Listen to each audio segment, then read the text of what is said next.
제가 기도하고 함께 하나님의 말씀을 나누도록 하겠습니다. 기도하겠습니다. 하나님, 오늘도 하나님께서 찾고 찾으신 예배 되도록 부족한 저희들에게 성령을 부으시고 우리의 마음밭에 예수님 바라보고 예수님 따라갈 수 있는 심령을 허락하여 주십시오. 그래서 오늘도 성령에 이끌려 우리 예수 그리스도의 손에 사로잡혀 거룩하신 하나님의 보좌로 나아갈 수 있도록 우리를 인도하여 주시옵소서. 모세 시대의 그 성막들의 예배가 아닌 거룩한 성소로, 지성소로 나아갈 수 있는 예배 되게 해주셔서 오늘도 우리의 죄사함으로 끝나는 인생이 아닌 하나님의 백성이 되는 예배, 하나님의 자녀가 되는 예배를 경험하게 해주십시오. 주님께 모든 것을 맡기며 사랑하신 예수 이름으로 간절히 기도했습니다. 아멘. 우리 함께 하나님의 말씀 나누도록 하겠습니다. 저희 공동체가 나눌 하나님의 말씀은 마태복음 12장 22절부터 25절까지 말씀입니다. 신약성서 19페이지에 있습니다. 오늘 본문의 제목은 예수님 마음이라는 제목으로 함께 하나님의 말씀 나누도록 하겠습니다. 제가 본문 메시지 공독하도록 하겠습니다.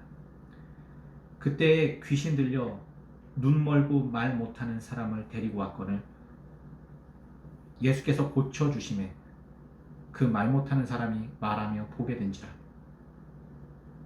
무리가 다 놀라 이르되 이는 다윗의 자손이 아니냐 하니 바리새인들은 듣고 이르되 이가 귀신의 왕 바알세불을 힘입지 않고는 귀신을 쫓아내지 못하니라 하거늘 예수께서 그들의 생각을 아시고 이르시되 스스로 분쟁하는 나라마다 황폐하여질 것이요 스스로 분쟁하는 동네나 집마다 서지 못하리라. 아멘. 여러분, 다시 마태복음 강해로 돌아왔습니다. 저희 공동체가 마태복음을 나누는 가장 큰 이유는 바로 제자도라는 것을 함께 나누기 때문입니다. 여러분, 제자도라는 것은 예수님을 믿은 사람들이 이제 예수님을 믿는 삶을 살자는 거예요. 그냥 예수님 믿고 나 구원 받았네, 너 구원 받았네, 우리 구원 받았네 이렇게 끝나는 것이 아니라 예수님을 믿는 우리가 어떻게 하루를 사는 동안 하나님이 주신 나의 인생을 사는 동안 어떻게 하면 예수님을 닮아갈 수 있을까 고민하자는 것입니다. 그것이 바로 제자도입니다. 즉 우리가 예수님처럼 살아보자는 거예요. 근데 이 제자도 예수님처럼 우리가 산다는 것은 결코 우리의 힘만으로 되지 않습니다. 반드시 성령의 도움과 말씀의 도움과 기도의 힘이 필요한 것입니다. 그렇게 말씀과 기도와 성령의 힘으로 우리는 오늘도 제자도의 삶을 살아갑니다. 그리고 제가 제자도 강의를 시작한 지 벌써 4년 가까이가 되었는데 이 4년의 시간 동안 우리는 마태복음을 아주 세세하게 자세히 나누고 있습니다. 그리고 이 마태복음의 소제목은 레위 마태가 되다입니다. 내 남편이 나와 연합하리로다 라는 레아라는 여인의 한이 섞인 그 이름이 유대 사회에 전통적으로 내려왔습니다. 그리고 그 이름은 온 세상에 한이 맺힌 이름이 되어버렸어요. 그리고 그 한 맺힌 이름을 가진 한 예수님 시대의 레위, 그리고 그 레위는 세간에 앉아 있었습니다. 예수님께서 그 세간에 앉은 레위를 부르시며 나를 따르라 말씀하셨습니다. 그리고 그 예수님을 따라가는 레위는 마태가 되었습니다. 하나님의 의로운 종, 하나님의 의로운 선물이 된 이 마태는 그렇게 예수님을 따르게 됩니다. 그리고 예수님을 따르던 이 마태를 한 번에 사로잡았던 메시지는 바로 마태와 함께 마태의 집에서 식사를 하셨던 예수님께 찾아온 바리새인들이 왜 너희의 스승은, 예수님의 제자들에게 이렇게 말했습니다. 너희의 스승은 죄인들과 함께 먹고 마시느냐? 라는 손가락질하며 비판했습니다. 그리고 예수님의 제자들마저도 왜 예수님이 그런 행동을 하시는지 알지 못했습니다. 그때 예수님께서 벌떡 자리에서 박차고 일어나셔서 바리새인들에게로 다가와 말씀하신 메시지 호세아 6장 6절의 메시지입니다.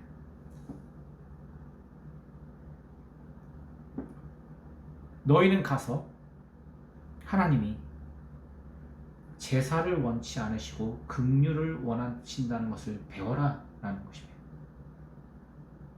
제사를 원치 아니하고 긍휼을 원한다라는 하나님의 마음과 뜻을 배우라는 것이 예수님의 강력한 메시지였습니다.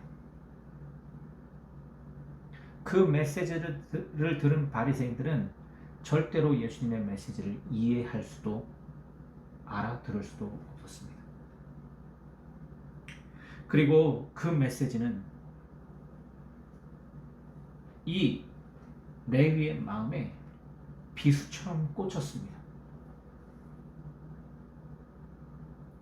그 거룩한 긍휼의 메시지, 그 거룩한 사랑의 메시지가 레위를 마태되게 하였습니다. 그리고 이 레위는 자신이 그렇게 평생 이룬 그 세리라는 직기를 내려놓고 예수님을 따르는 제자가 됩니다.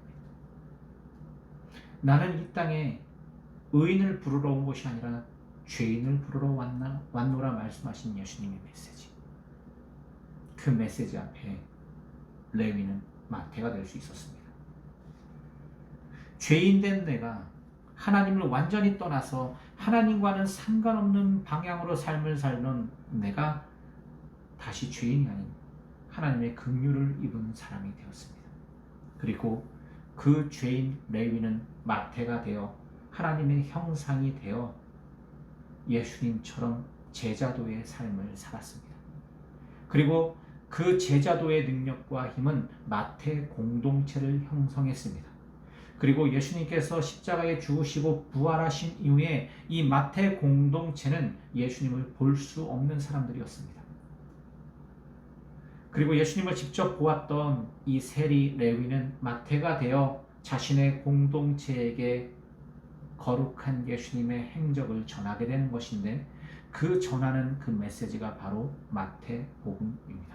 그리고 이 마태복음에는 마태복음 9장에 그리고 마태복음 12장에 분명한 샌드위치처럼 이 마태복음을 둘러싸고 있는 메시지가 있는데, 그것은 바로 호세아 6장 6절 나는 자비를 원하고 제사를 원하지 아니하노라 하신 뜻을 너희가 알았다라면 무지한 자를 정죄하지 아니하였으리라. 인자는 안식일의 주인이라. 그리고 9장에는 나는 이 땅에 의인을 부르러 온 것이 아니라 죄인을 부르러 왔노라.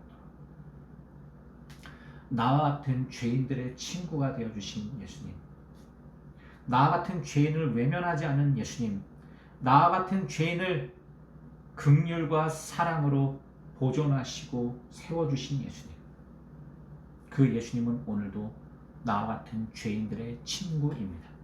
제자도라는 것은 세상에서 구별되어서 거룩하게 사는 것이 아니라, 제자도라는 것은 분명히 말씀드리지만 죄인들의 친구가 되어주는 삶입니다.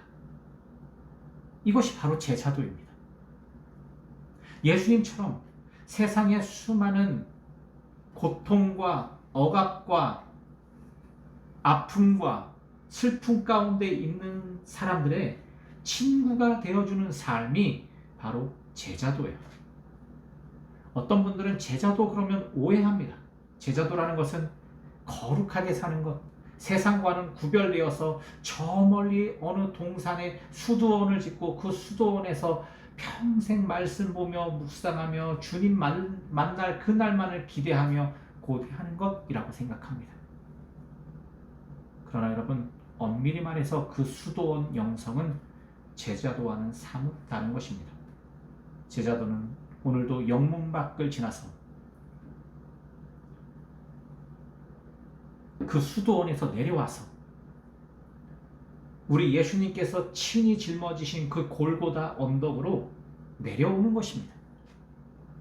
그 치욕을 지신 예수님의 그 십자가를 함께 지며 예수님이 걸어가셨던 그 긍휼과 사랑의 길, 그 완전하고 온전한 용서의 길, 그 은혜의 길을 가며 나와 같은 죄인들의 친구가 되어주는 삶, 그것이 바로 제자도의 삶입니다.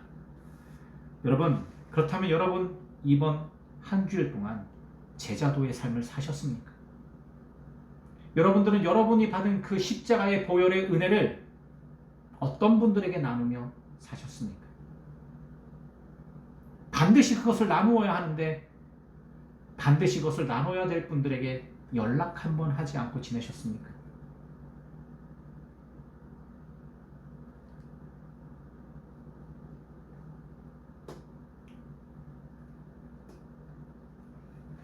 구별된 거룩함이란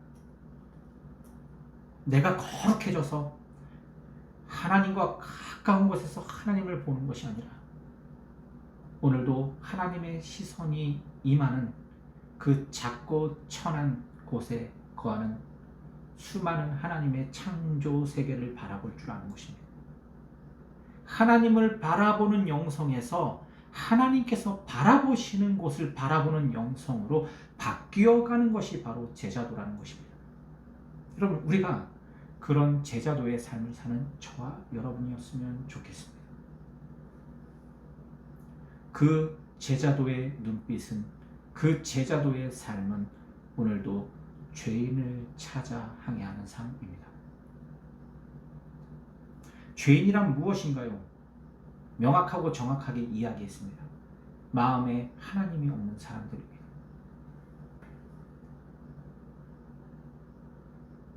마음속에 하나님이 없는 사람들에게 그 하나님의 사랑과 긍휼을 우리가 보여주는 거예요.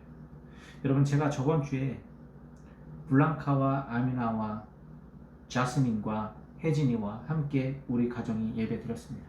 근데 참 신기한 걸 느꼈는데, 예배할 때 제가 매년마다 드리는 그 추수감사절 메시지를 또 이제 멕시코와 몽골과 또 이제 스페인으로 돌아가는 친구들에게 그 메시지를 꼭 함께 나눠보고 싶었어요. 근데 제가 걱정이 됐습니다. 이 어려운 메시지를 저는 영어를 할 줄 모르니까 한국말로 전해야 되는데, 또 한국말을 잘 모르는 혜진이가 이걸 통역이 가능할까? 또 영어를 잘 못하는 우리 혜성이가 통역은 가능할까? 걱정하면서 메시지를 전했어요. 근데 여러분, 되게 놀라운 일이 있었는데, 제가 한국말을 하는데 한국말을 모르는 이 아이들이 알아듣는 거예요.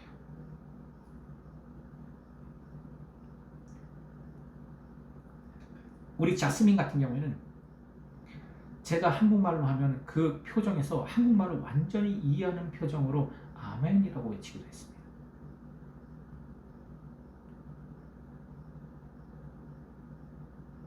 긍휼의 마음으로 메시지를 전했더니 성령의 도우심으로 언어가 통하지 않는 우리가 마치 오순절 성령의 강림날처럼 우리가 메시지를 알아듣게 된 거예요.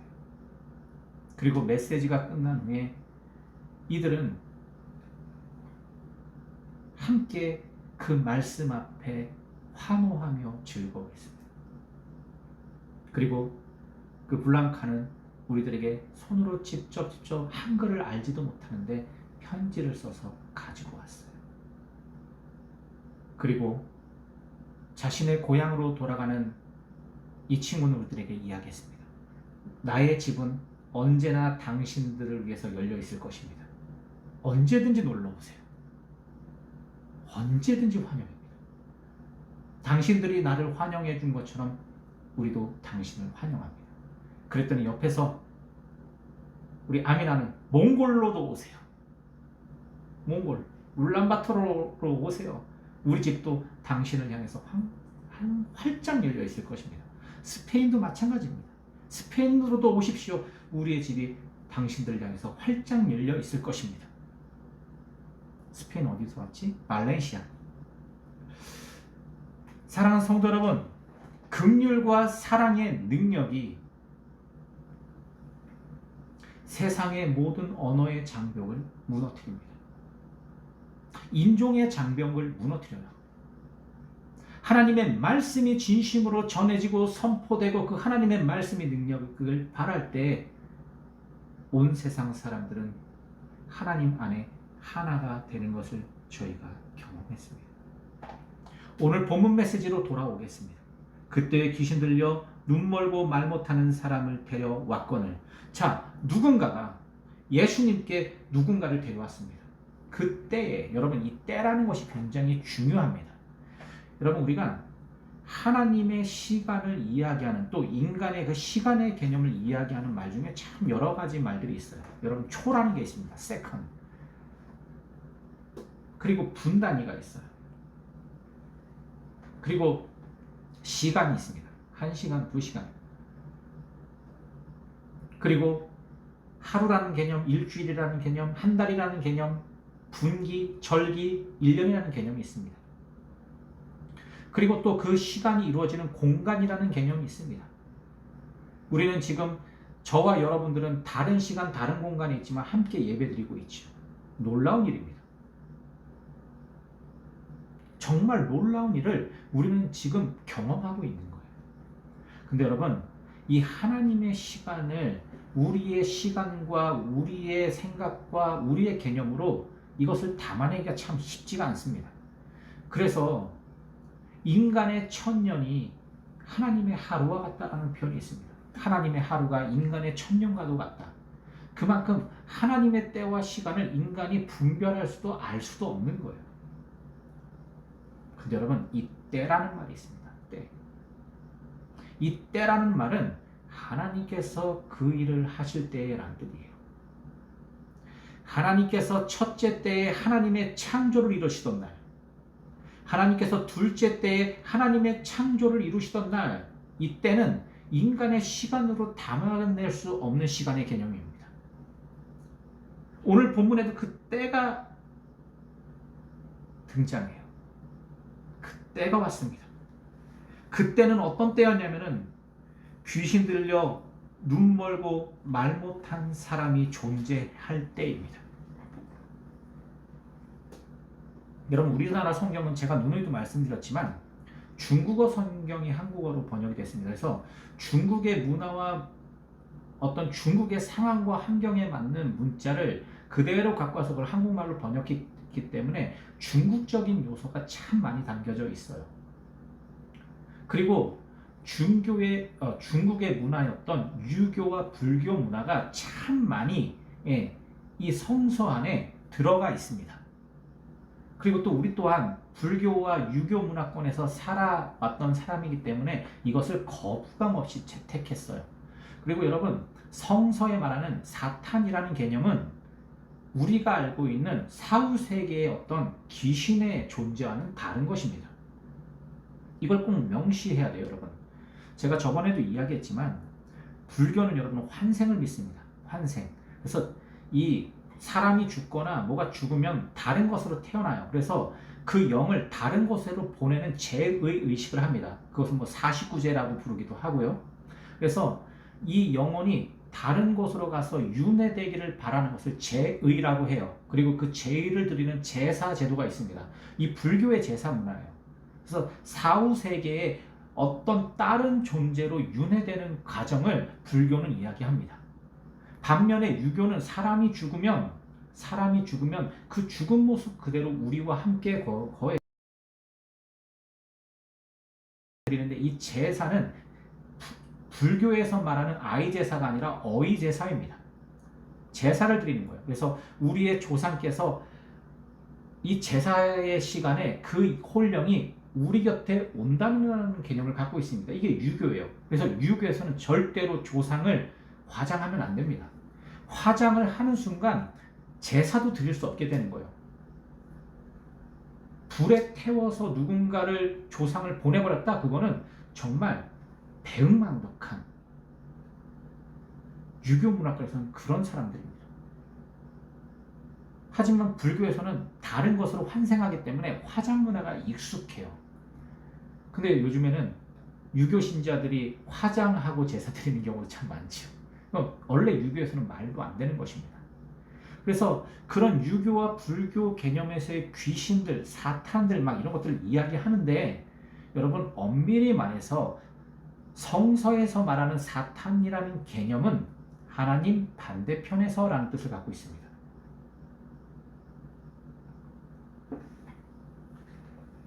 그러니까 오늘 북면에 귀신 들려 눈 멀고 말 못하는 사람이라는 것은 하나님 반대편에서 하나님과 닿을 수 없는 곳에서 늘 살아왔던 인생, 사람을 이야기하는 거예요.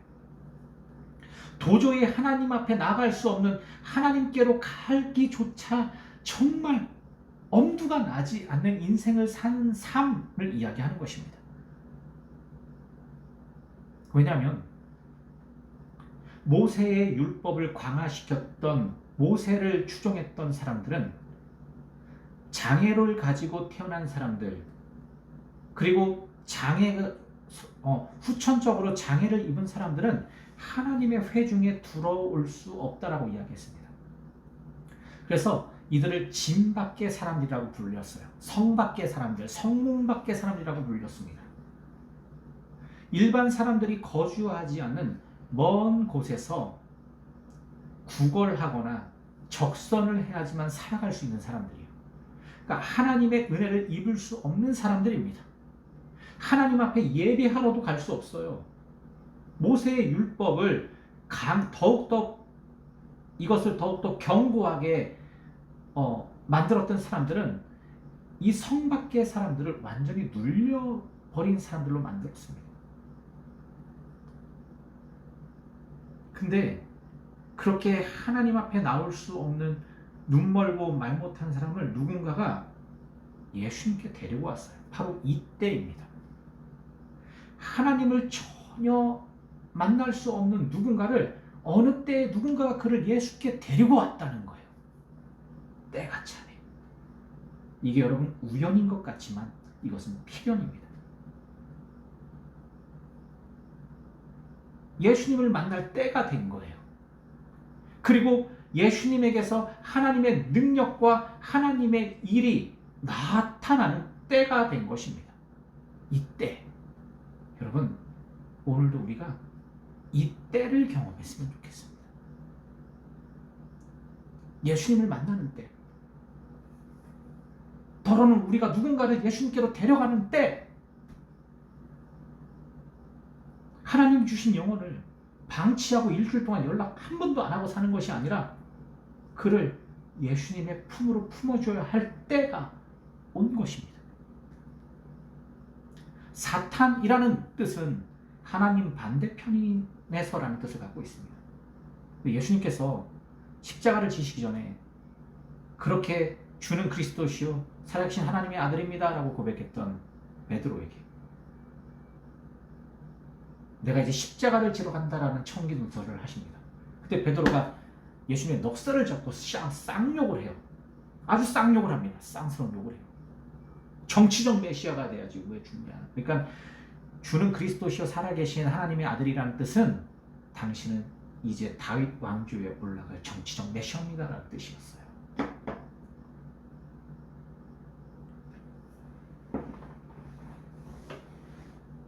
그때 예수님께서 자신의 넉살을 잡고 흔드는 베드로에게 사탄아 뒤로 물러가라 라고 이야기하죠.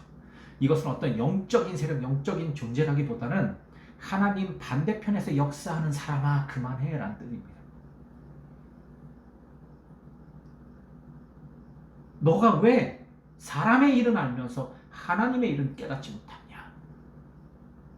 오늘 본문에 이 말 못하고 앞을 보지 못하는 분도 절대로 하나님을 만날 수 없는 사람이었습니다. 그걸 누가 만들었어요? 종교 지도자들이 만들었어요. 여러분 종교 지도자들이 가장 해야 될 일이 무엇입니까? 이 진 밖의 사람들을 끌어안고 얼싸매고 그들을 정말 긍휼로 풀어야 되는 것이 종교 지도자들의 역사예요. 그것이 그들의 또한 히스토리입니다. 근데 그들이 그 일을 다 버리고 저들은 하나님의 회중에 들어올 수 없는 인간들하고 그냥 담을 쌓아놓고 못 들어오게 되었어요. 그런 사람을 어떤 이름도 나와 있지 않은 한 사람이 때가 참에 그를 예수께 데리고 왔습니다. 여러분, 오늘 우리도 누군가를 예수님께 데리고 올 때입니다. 그리고 만약에 우리가 예수님을 아직 못 만났다면 이제는 예수님을 만날 때입니다. 예수님께서 그때의 그 사람을 보셨습니다. 예수님의 마음은 어땠을까요? 자, 종교 지도자들은 말 못하고 보지 못하는 이분을 하나님의 회중에 들어올 수 없는 사람, 버려진 인간, 죄인 중에 죄인이라고 취급했습니다. 그리고 그 종교인들이 쌓아놓은 성전은 한없이 크고 으리으리했습니다. 그곳에 가야만 하나님을 만날 수 있는데 이 진 밖에 버려진 사람들은 절대로 그곳에 갈 수 없었습니다. 왜냐하면 종교인들이 이들을 죄인이라 취급하며 한없이 높은 울타리와 장벽을 쌓아 올렸기 때문입니다. 그래서 예수님은 그 성전을 헐어버려라 명령하셨습니다.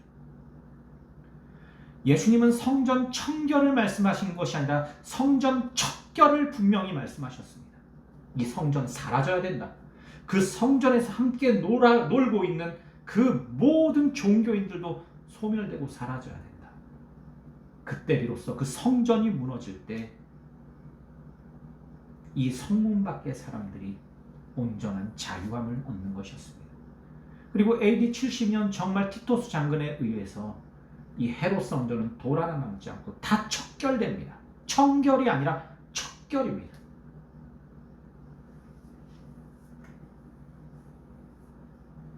그리고 그 성전은 지금도 세울 수 없습니다. 왜냐하면 이미 예수님께서 예수님을 믿는 모든 사람들 안에 친히 성전을 세우셨기 때문입니다. 여러분, 성전이라는 것은 절대로 사람이 세울 수 없습니다. 이 성전은 반드시 성삼위 하나님께서만 세워가실 수 있는 것입니다. 교회도 마찬가지입니다. 교회를 인간이 개척한다고요? 절대로 불가능합니다. 교회는 오직 하나님이 세우시는 것입니다. 그리고 우리는 세움받은 자로서 마땅히 교회 공동체 안에 순종해 갈 뿐입니다. 그 순종의 대상은 목회자가 아니라 예수님이십니다. 예수님 앞에 우리가 순종해 갈 때 그때 예수님께서 각 사람들의 삶 속에 그들의 회중 가운데 모임 가운데 친히 그분의 몸된 교회를 세워 가시는 것입니다. 저희 물된 동산 교회가 그런 교회였으면 좋겠습니다. 저희 교회는 건물도 없습니다. 심지어 다른 교회에 다 있는 헌금 제도도 없습니다. 그럼에도 불구하고 우리는 끊임없이 예수님을 따라가며 사랑할 것입니다. 그렇게 오늘 본문에 말 못하고 보지 못하는 이분, 완전히 하나님과는 분리되어 있는 이분이 예수님 앞에 섰습니다. 그리고 예수님은 그분을 바라보셨습니다. 얼마나 치근한 눈빛으로 바라보았을까요? 이 예수님이 얼마나 사랑스러운 눈빛으로 그분을 바라보았을까요? 비록 그분은 앞을 보지 못하고 말을 하지 못해서 예수님을 볼 수 없었지만 예수님은 보지 못하는 그를 한없이 사랑스러운 눈빛으로 바라보셨을 것입니다.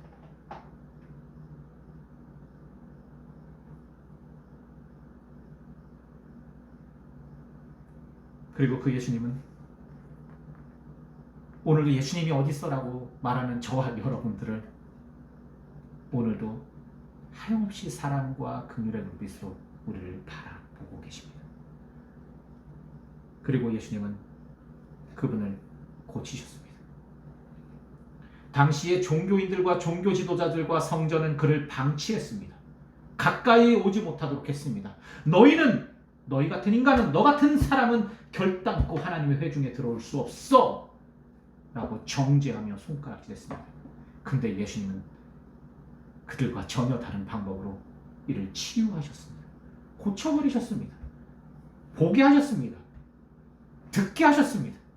그리고 그가 처음 눈 떠서 본 것, 그가 처음 귀를 열어서 들은 것은 예수님의 메시지며 예수님의 모습이었던 것입니다. 얼마나 감격스러운 일입니까? 처음 본 그 눈을 떠서 본 장면이 예수님을 본 거예요. 만유의 구주시며 우리를 사랑하시되 끝까지 사랑하시며 우리를 대속해서 친히 십자가를 짊어지심을 부끄러워 여기지 아니하시고 담대하게 그 길을 걸어가신 그 예수님, 하나님의 본체이시지만 하나님과 그 동등됨을 여기지 아니하시고 우리를 사랑하시되 끝까지 사랑하시기 위해 이 땅에 오신 예수님, 그 예수님을 처음으로 본 거예요. 여러분, 우리는 멀쩡한 눈을 뜨고도 예수님을 분별하지 못하잖아요. 예수님을 보지 못하잖아요. 근데 이분은 평생 저주받은 모습으로 눈을 감고 있다 눈을 떴는데 앞에 예수님이 계셨습니다. 그 놀라운 때를 경험한 거예요.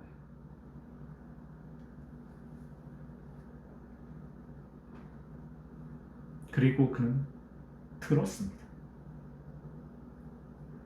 예수님의 그 거룩한 음성을, 그 온유하고 따뜻한 사랑의 음성을 들었습니다. 그때가 이때입니다. 여러분, 오늘도 우리가 이때를 경험했으면 좋겠습니다. 예수님을 보고 예수님의 말씀을 들을 수 있는 이때 우리는 거룩한 하나님의 형상이 되는 시간입니다. 하나님을 절대로 만날 수 없고 볼 수 없고 들을 수 없었던 완전히 버림받은 존재, 성 밖의 사람, 진 밖의 사람, 절대로 성전에 올라갈 수 없었던 그가 하나님의 형상이 되는 시간이었습니다. 보게 되었습니다. 말하게 되었습니다. 여러분, 경이로운 사건 아닙니까? 만약에 이분이 나라고 생각해 보십시오. 얼마나 경이로운 사건입니까? 그럼 여러분, 이 경이로움을 함께 경탄하며 축하해야 되잖아요. 축복해야 되잖아요. 근데 여러분, 애석하게도 바리새인들이 등장합니다. 바리새인들이 등장해요. 무리가 다 놀라, 우와, 이 놀라운 사건을 봐라 할 때 갑자기 바리새인들이 등장합니다. 이 바리새인들은 당시에 회당 중심으로 사역했던 평신도 지도자들, 리더 그룹들이었습니다. 사두개인들이 빠르게 이 헤롯과 손을 잡고 로마의 권세자들과 손을 잡고 성전을 지배하고 갔을 때 각 회당들 중심으로 바리새인들이 정치적인 세력들을 넓혀갔어요. 그리고 바리새인들은 이것을 들었습니다. 자, 듣지 못한 분은 예수님의 음성을 듣고 치유가 됐는데 그 예수님을 멀쩡한 눈으로 멀쩡한 예수님의 음성을 들을 수 있는 이 바리새인들은 그것을 듣고 예수님에게 도리어 바알세불이라고 이야기합니다. 본문에 등장하는 바알세불이란 원래 바알제불로서 신들 중에 신이라는 뜻을 갖고 있습니다. 히브리어로 바알은 주인이란 뜻입니다. 이 히브리어로 바알은 주인이라는 뜻의 말이었는데 후에 여자들이 자신의 남편을 향해서 부르는 단어로 사용되었습니다. 그래서 여성들은 자신의 남편에게도 바알이라고 이야기했어요. 그리고 나중에 이 바알은 신 중에 신으로 그렇게 추앙받기 시작합니다. 그리고 제불이란 단어는 파리를 뜻하는데 그 바알제불이란 파리의 신이라는 뜻이 됩니다. 하지만 이 발음이 헬라어로 번역되면서 신약 성서에는 바알세불로 등장하게 된 것입니다. 그렇다면 왜 바알세불이 귀신의 왕이라고 표현되었을까요? 그것은 고대에는 무엇이든지 개체수가 많은 것은 신적인 경배 대상으로 간주가 되었습니다. 여러분, 모세 시대 때 그 파리를 완전히 쓸어버리시는 파리재앙 아시죠? 파리재앙. 그게 왜 그러냐면 그 당시에 그 모든 것들이 다 신들이었습니다. 근데 그 신 중의 신이 왕 중의 왕이 하나님이심을 드러내는 사건이에요. 고대인들은 파리를 그렇게 신으로 숭배했습니다. 고대 파리들을 말할 수 없을 정도로 많았고 이런 의미에서 파리를 많게 하는 신이 있을 거라고 생각했고 그것은 곧 번성이나 다산과 관련이 있었습니다. 심지어는 파리가 상처에 앉아서 핥아먹는 것은 곧 치료의 행위처럼 생각하기도 했어요. 고대인들은. 그래서 치료의 역사가 나타난다라고도 했습니다. 예전에 우리나라도 정말 지금부터 제가 어렸을 때만 해도 이런 무속적인 개념들이 굉장히 많았어요. 그래서 여러분 사양노루라고 있었는데 그 사양노루를 잡으면 막 몇 천만 원이 된다 그래갖고 동네 분들이 사양노루 잡으러 다니고 그랬습니다. 저희 어렸을 때 산이면 들고. 근데 그 사양을 뭐 이렇게 가지면 뭐 만병통치약을 해서 엄청나게 비싼 것이 있었어요. 고대 다 그랬습니다. 심지어는 근현대 그 초기에도 다 그랬어요. 이런 파리가 피부에 앉아서 곪은 그 상처를 핥아먹는 것을 치료의 의식으로 인정했던 고대인들은 그런 모습을 열왕기하 1장에서 또 찾아볼 수 있습니다. 북이스라엘의 왕 아하시아가 난간에서 떨어져 병이 들었습니다. 그때 이 병이 낫겠는지 이 아하시아라는 사람은 바알세불에게 물으러 자신의 신하들을 보내게 됩니다. 이것을 알게 된 엘리야는 이스라엘의 하나님 앞에 묻지 않고 바알세에게 물으러 보낸다는 아하시아를 책망하며 그가 올라간 침상에서 내려오지 못하고 죽을 것이라고 이야기합니다. 이게 열왕기하 1장 16절 메시지예요. 바리새인들이 예수께서 이 앞을 보지 못하고 말을 하지 못하는 사람을 고치시는 것을 보고 바알세불을 힘입지 않고는 귀신을 쫓아내지 못한다라고 말한 것은 바로 이런 고대의 사상에 근거한 것입니다.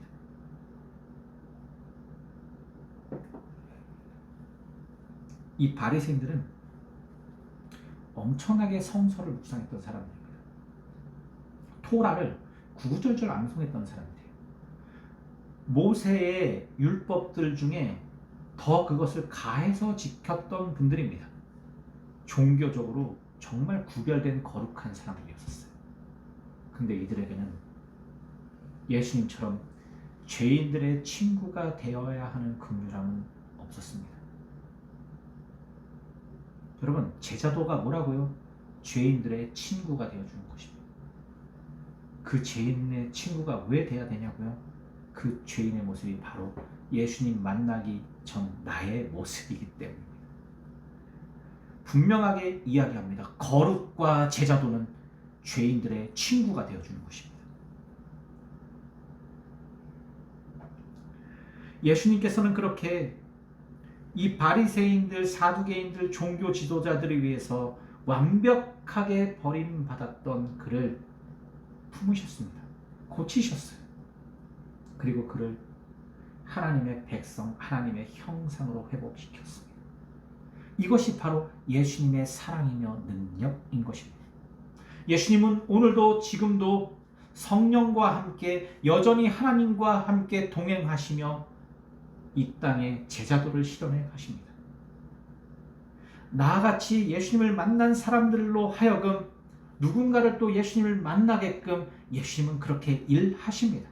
이 전도의 미련한 방법, 이 더딘 방법으로 하나님은 오늘도 하나님의 때를 이루어 가십니다. 이것을 올람, 영원이라고 부릅니다. 영원이라는 것은 무엇이냐? 하나님께서 쉬지 않고 어제나 오늘이나 내일이나 동일하게 일하신다는 것입니다. 그 영혼의 가운데 우리가 한순간을 살아갈 수 있습니다. 우리들에게 주어진 시간은 단 순간일 수 있습니다. 그러나 그 순간이 우리가 하나님의 형상으로 살아갈 수 있는 순간임을 명심하면서 오늘 우리가 본문처럼 먼저는 예수님을 만나는 사람 되었으면 좋겠습니다. 그리고 두 번째는 예수님께 누군가를 초청해 올 수 있는 사람이었으면 좋겠습니다. 그래서 우리가 그렇게 죄인들의 공동체가 되었으면 좋겠습니다. 죄인이 나 같은 죄인을 품어줄 수 있는 공동체, 그 공동체 안에 성령과 예수님의 그 거룩한 말씀이 함께 동행하며 예수님의 몸된 교회가 세워지는 것입니다. 사랑하는 성도 여러분, 말씀을 정리하고 마치도록 하겠습니다. 때가 있습니다. 이 때는 하나님께서 일하시는 때입니다. 그리고 이 무지한 인간이 그 때를 깨닫는 시간입니다. 그 때를 경험하는 순간입니다. 오늘 우리의 예배가 그렇게 하나님을 아는 때가 되었으면 좋겠습니다. 그렇게 예수님을 만나는 때가 되었으면 좋겠습니다. 그리고 이 때를 나 혼자만 누리는 것이 아니라 나 같은 죄인들에게 소개해주고 그들을 초청할 수 있는 때였으면 좋겠습니다. 이 시간 기도하겠습니다. 이 시간 기도할 때 하나님의 때에 하나님의 방법으로 예수님을 영접하고 따르는 때가 우리의 삶에 찾아오게 해주십시오. 다 같이 기도하도록 하겠습니다. 기도하시겠습니다. 하나님, 오늘도 하나님의 때를 이루어 가심을 하나님 저희들이 신뢰하며 따라갑니다. 우리의 삶 속에 하나님의 영을 부으시고 하나님 인도해 주셔서 오늘도 동일하신 하나님의 그 길을 항해할 수 있도록 성령이여 이끌어 주시옵소서. 오늘도 하나님 우리의 힘과 우리의 능력을 의지하지 않습니다. 아니 오히려 그 모든 것들을 다 포기하고 내어 던져 버립니다. 성령이여 오직 성령께서만 이 공동체를 인도해 주십시오. 이 공동체 안에 있는 각 성도들의 삶의 영역에 주님의 때를 이루어 주십시오. 주님께 모든 것들을 맡기며 사랑하신 예수 이름으로 간절히 기도했습니다. 같이 예수님이 가르쳐주신 대로 기도하시도록 하겠습니다. 하늘에 계신 우리 아버지, 이름이 거룩히 여김을 받으시오며 나라의 마시며 뜻이 하늘에서 이룬 것 같이 땅에서 이루어지이다. 오늘날 우리에게 일용할 양식을 주시고 우리가 우리에게 죄진 자를 사하신 것 같이 우리의 죄를 사하여 주시고 우리를 시험에 들게 하지 마시며 다만 악에서 구하옵소서. 나라와 권세와 영광이 아버지께 영원히 있사옵나이다. 아멘. 여러분, 우리가 하나님의 때를 경험하는 우리의 삶이길 주님으로 축원합니다. 감사합니다. 예배 마쳤습니다.